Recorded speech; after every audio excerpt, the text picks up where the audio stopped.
Bienvenue sur la vidéo de Hope Project sur la crédibilité.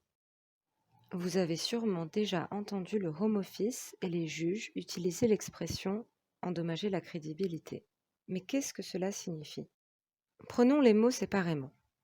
Endommager quelque chose signifie détériorer ou diminuer sa valeur, son utilité ou son fonctionnement normal. En d'autres mots, ce quelque chose n'est plus bon à rien ni utile car il est cassé. La crédibilité, c'est une qualité, c'est quelque chose que vous avez en vous, comme le fait d'être honnête.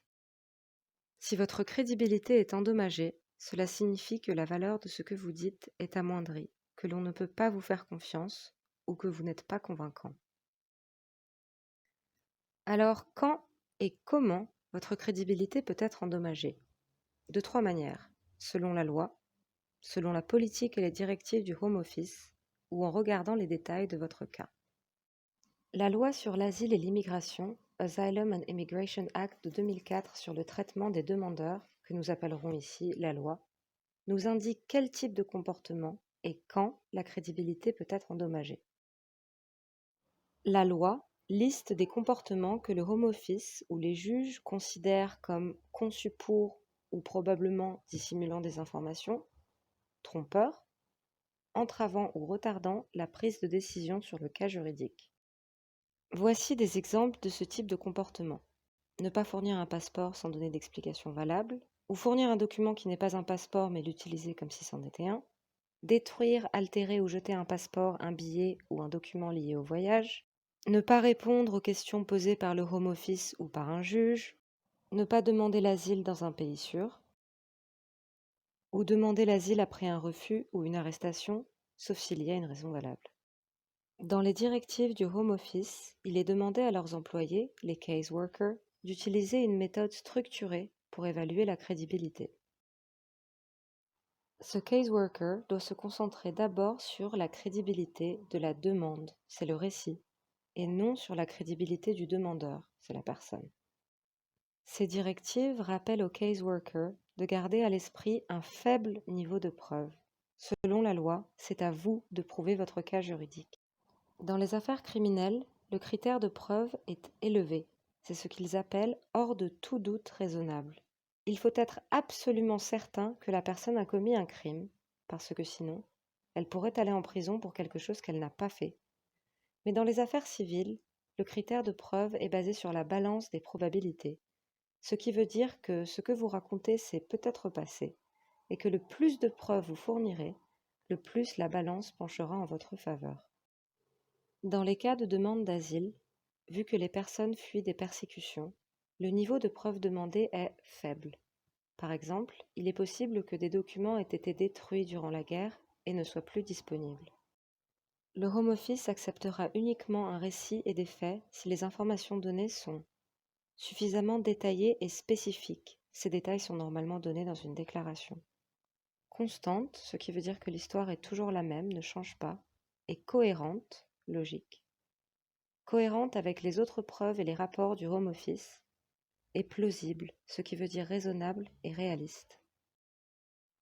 En tenant compte de cela, le Home Office examinera la crédibilité du cas dans son ensemble, ce que l'on appelle en anglais « in the round ». Dans le cas de SM, le juge a considéré que c'était le travail de la personne qui vérifie les faits d'étudier les preuves dans leur ensemble. Il est possible que certains aspects des preuves contiennent des éléments qui sèment le doute. Certains aspects des preuves peuvent semer des doutes qui porteront ensuite sur d'autres éléments. En revanche, d'autres aspects peuvent faire la lumière sur des éléments, renforçant ainsi la crédibilité. La personne qui vérifie les faits doit considérer tous ces points ensemble et se faire une idée globale, s'appuyant sur les preuves dans leur ensemble. Mais ce dont il faut se souvenir, c'est que les détails d'un récit ne paraissent pas toujours plausibles, constants et cohérents, surtout si la personne a subi des mauvais traitements ou de la torture. Les traumatismes subis par une personne peuvent affecter sa mémoire et la façon dont elle racontera son histoire. Aussi, le Home Office et les juges ne devraient pas s'appuyer uniquement sur ce qu'une personne lambda du Royaume-Uni ferait ou penserait. Ceci n'est pas fiable, différents pays ont différentes cultures, et juste parce que l'on réagit d'une certaine façon, cela ne veut pas dire que quelqu'un d'autre, avec un vécu différent, ferait la même chose. Par exemple, un jeune homme de Syrie qui a assisté aux horreurs de la guerre n'aura pas la même façon de penser qu'un jeune homme écossais. Il est possible qu'ils réagissent très différemment lorsqu'ils sont confrontés à une même situation. Souvenez-vous qu'il existe de nombreuses choses qui peuvent endommager la crédibilité, mais qu'il est aussi possible de la rétablir.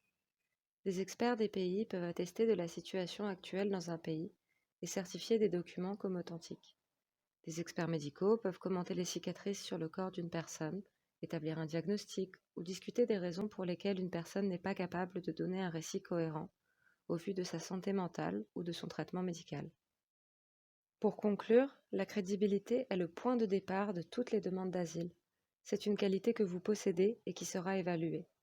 Si endommagée, il peut être très difficile, mais pas impossible, de la restaurer.